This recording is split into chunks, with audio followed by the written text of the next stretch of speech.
تصور کیجئے آپ اس پتھر کے سامنے کھڑے ہیں اور دل میں یہ خیال جاگتا ہے کہ شاید یہ تحریر کسی شہید صحابی کے ہاتھوں کی ہے، ایسے صحابی جو جنگ احد میں شریک تھا، جس نے اپنے دن اور راتیں رسول اکرم صلی اللہ علیہ وآلہ وسلم کے ساتھ گزاری ہوں۔ یہ مدینہ کی وہ زیارتیں ہیں جہاں آج بھی ان قدموں کے نشان باقی ہیں جن پر حضور اکرم صلی اللہ علیہ وآلہ وسلم کے قدم مبارک موجود ہیں۔ آئیے میرے ساتھ اس سفر پہ چلیں۔ آج ہم ان نشانیوں کو دیکھیں گے، ان راستوں پر چلیں گے اور ان پہاڑوں کو محسوس کریں گے جن کے دامن میں صحابہ کرام نے اپنی قربانیاں اور ایمان کی خوشبو چھوڑی تھی۔ یہ جو آپ دیکھ رہے ہیں، میں اس وقت جبل احد کے راستے میں ہوں، اور یہ راستہ میرے نبی صلی اللہ علیہ وآلہ وسلم کے نقوش آج بھی یہاں باقی ہیں۔ میں اس وقت اسی مقام احد کے دامن میں کھڑا ہوں۔ یہ وہ پہاڑ ہے جس کی گود میں رسول صلی اللہ علیہ وآلہ وسلم زخمی حالت میں تشریف لائے تھے۔ حضرت طلحہ نے آپ صلی اللہ علیہ وآلہ وسلم کو اپنی پیٹھ مبارک پر اسی جگہ تک لائے تھے، اور یہی وہ مقام ہے جہاں میرے نبی صلی اللہ علیہ وآلہ وسلم نے اپنے دست مبارک سے سہارا لیا۔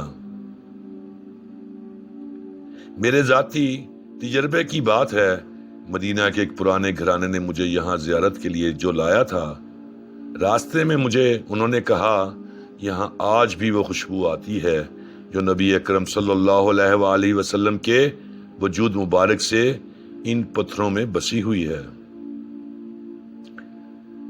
میں پہلے تو حیران ہوا، سوچا صدیوں کے بعد بھی خوشبو باقی رہ سکتی ہے، لیکن جب قریب آیا تو دل تھم سا گیا۔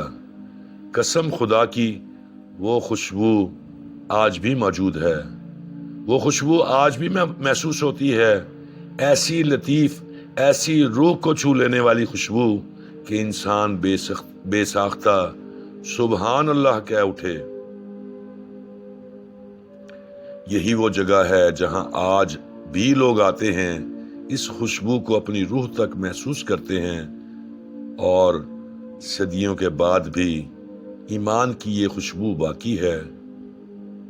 یہ جو آپ دیکھ رہے ہیں، یہ وہ جگہ ہے جہاں میرے نبی صلی اللہ علیہ وآلہ وسلم زخمی حالت میں تشریف لائے، ہاتھ مبارک بھی رکھا اور یہاں چھپے۔ اللہ اکبر۔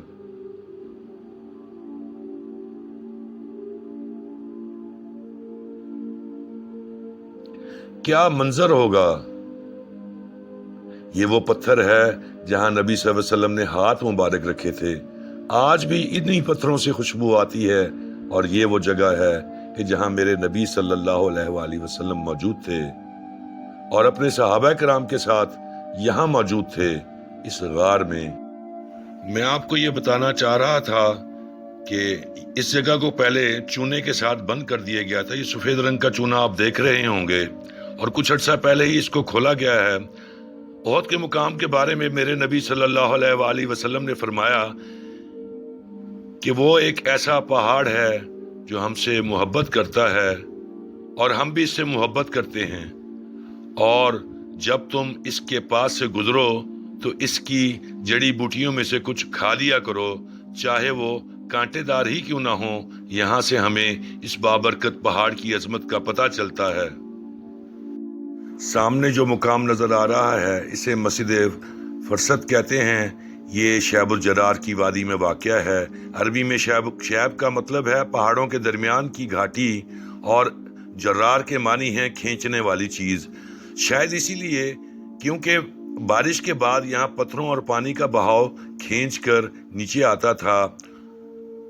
اسی مسجد میں آپ نبی صلی اللہ علیہ وآلہ وسلم نے عصر اور ظہر کی نمازیں اکٹھی ادا فرمائیں۔ یہ مسجد آج بھی موجود ہے، اگرچہ پرانی دیواروں کے کچھ حصے گر چکے ہیں۔ پہلے یہ جگہ بس چند پتھروں سے گھری ہوئی تھی تاکہ ایک نشانی باقی رہ جائے۔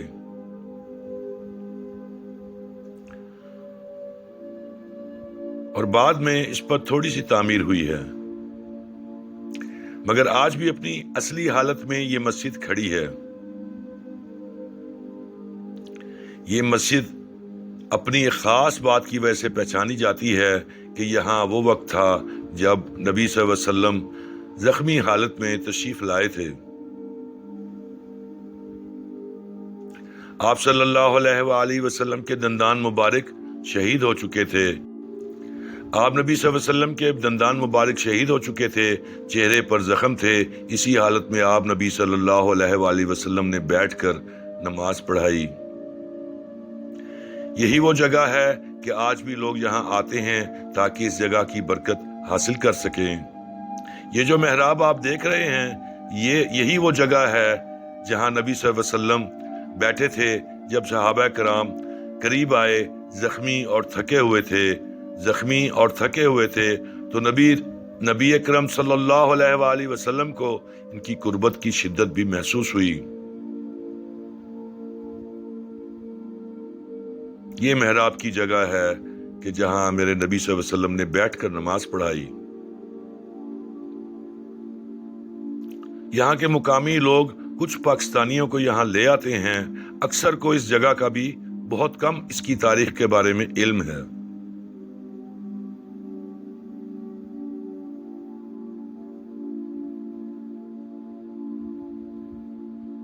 سبحان اللہ، اللہ پاک اس جگہ کو انشاءاللہ تعالی تا قیامت تک ایسے ہی رکھیں گے۔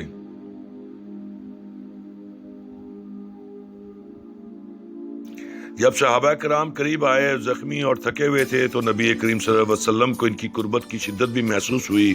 اسی وقت قرآن کی یہ آیت نازل ہوئی، جب تم سے کہا جائے کہ مجلس میں کشادگی اختیار کرو تو کشادگی اختیار کرو، اللہ تمہارے لیے کشادگی پیدا فرما دے گا۔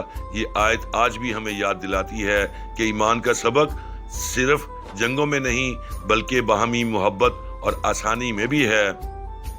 اب ذرا دیکھیے، سامنے پورا احد پہاڑ پھیلا ہوا ہے اور باہر سے دیکھنے پر یہ سیدھی ایک لکیر سی نظر آتی ہے، مگر اندر جھانکیں تو گھاٹیاں، وادیاں، نشیب و فراز، اور یہ انہی وادیوں میں ہم کھڑے ہیں جہاں کبھی صحابہ کرام کے قدموں کی چاپ گونجتی تھی، اور اب میں آپ کو قریب سے وہ جگہ دکھاؤں گا۔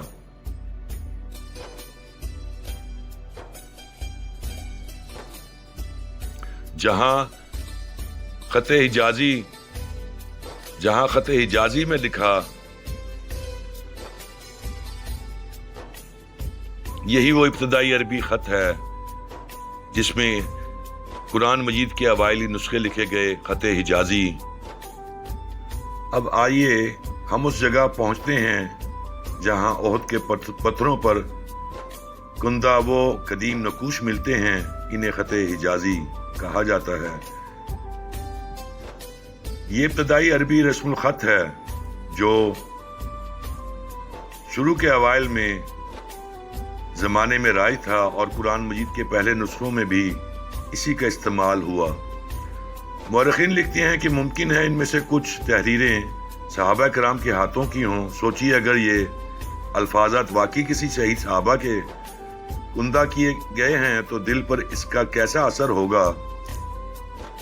وہ صحابی جنہوں نے اپنی جان رسول صلی اللہ علیہ وآلہ وسلم کے قدموں پر نچھاور کر دیں، یہ وہ پتھر صرف چند الفاظ نہیں، یہ ایمان کا پیغام ہے جو صدیوں کے فاصلے کے باوجود آج بھی ہم تک پہنچ رہے ہیں۔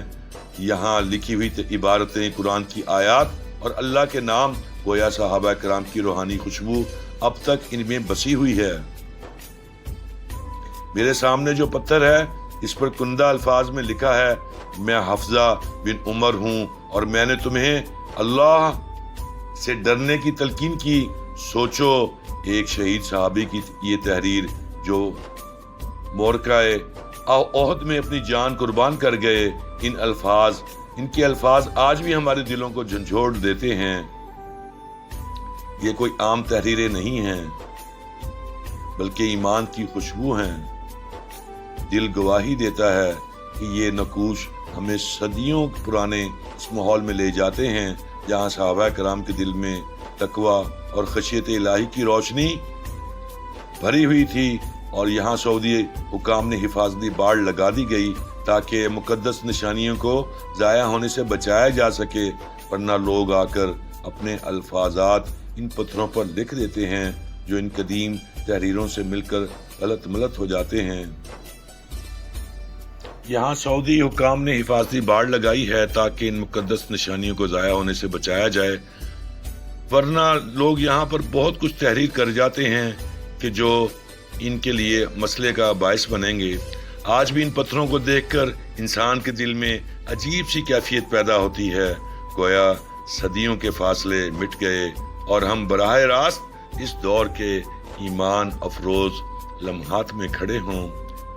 یہ وہ جگہ ہیں کہ جہاں پر ہمیں احساس ہوتا ہے کہ کیسا ماحول ہوگا اس وقت، کیسے حالات ہوں گے، اور آپ نبی صلی اللہ علیہ وآلہ وسلم کے ساتھ ہمارے صحابہ نے کس طرح اپنی جانوں کے نذرانے پیش کیے اور کیا تکالیف برداشت کی، اور جنگیں کس طرح ہوئی، اور ایمان کے لیے ایمان کو تازہ کر دینے والی وہ تحریریں جو صحابہ کرام نے ان پتھروں پر تحریر کی، انسان کی روح کو معطر کر دیتی ہیں۔ میرے بھائیوں، دوستوں اور بزرگوں، یہ احد کا مقام کوئی معمولی مقام نہیں، یہ ایک پہاڑ نہیں، اس کے اندر بہت سی گھاٹیاں، بہت سے راستے ہیں، اور ایسے پیچدار راستے ہیں کہ انسان تصور نہیں کر سکتا، ایسی بھول بھلیاں ہیں اس کے اندر۔ میرے بھائیوں اور دوستوں، اور کیسی جنگ کی حکمت عملی ہوگی، پیچھے ابو سفیان کی فوج اور آپ نبی صلی اللہ علیہ وآلہ وسلم زخمی حالت میں اپنے صحابہ کرام کے ساتھ، کیا منظر ہوگا وہ۔ میرے بھائیوں اور دوستوں، بزرگوں، اب آئیے اس آخری مقام کی طرف بڑھتے ہیں جو جنگ احد کی یادوں کو تازہ کر دیتا ہے۔ یہ وہ مقام ہے جہاں ابو سفیان اپنی فوج کے ساتھ پہنچا تھا۔ سامنے رسول اکرم صلی اللہ علیہ وآلہ وسلم اور صحابہ کرام نظروں سے اوجھل تھے۔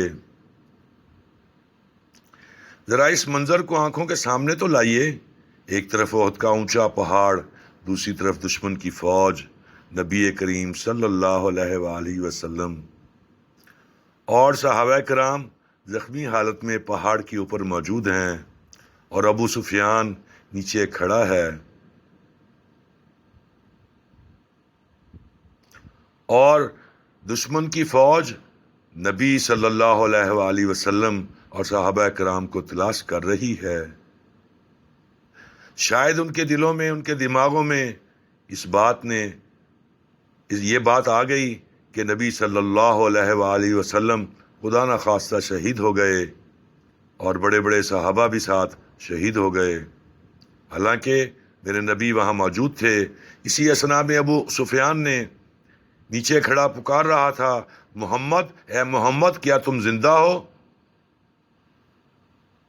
رسول صلی اللہ علیہ وسلم نے صحابہ کو فرمایا کہ خاموش رہو، کوئی جواب نہ دے۔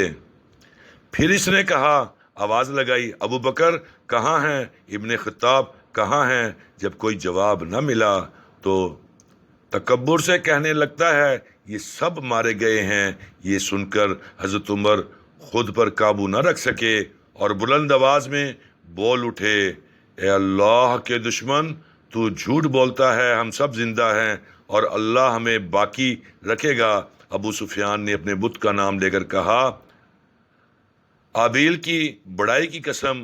نبی صلی اللہ علیہ وآلہ وسلم نے صحابہ کو فرمایا، جواب دو، کہو اللہ سب سے بلند اور سب سے برتر ہے۔ سوچیں کہ یہ وہ لمحہ تھا جب ایک طرف دشمن کا غرور تھا، دوسری طرف اللہ کی توحید کا اعلان۔ یہ ایمان کا وہ منظر ہے جو ہمیشہ کے لیے تاریخ میں نقش ہو گیا ہے۔ یہ زیارت مدینہ منورہ کے ان چھپے ہوئے مقامات میں سے ہے جنہیں بہت کم لوگ جانتے ہیں، پھر بھی یہ جگہ آج بھی ہمیں ایمان کی قوت، صبر کی طاقت اور قربانی کی حقیقت یاد دلاتی ہے۔ اور پیارے سامعین، یہ سفر ہم نے مدینہ کی چند نشانیوں کے ساتھ مکمل کیا۔ مسجد الفرست، خوشبو والا مقام، پتھروں پر کندہ نقوش اور ابو سفیان کا یہ تاریخی مقام، یہ سب مقامات نہ صرف تاریخ کا حصہ ہیں بلکہ ایمان کو تازہ کرنے کا ذریعہ بھی ہیں۔ یہاں کھڑے ہو کر دل گواہی دیتا ہے کہ اللہ نے اپنے دین کو کیسے قربانیوں اور شہادتوں کے ذریعے سے سربلند کیا۔ الحمدللہ۔ اگر آپ مزید مدینہ منورہ کی چھپی ہوئی زیارتیں دیکھنا چاہتے ہیں تو اپنی خواہش کا ذکر کیجیے۔ انشاءاللہ اگلے سفر میں ہم آپ کو ایک اور مقام کی روحانی جھلک دکھلائیں گے۔ دعاؤں میں یاد رکھیں۔ اللہ آپ کا حامی و ناصر ہو۔ السلام علیکم۔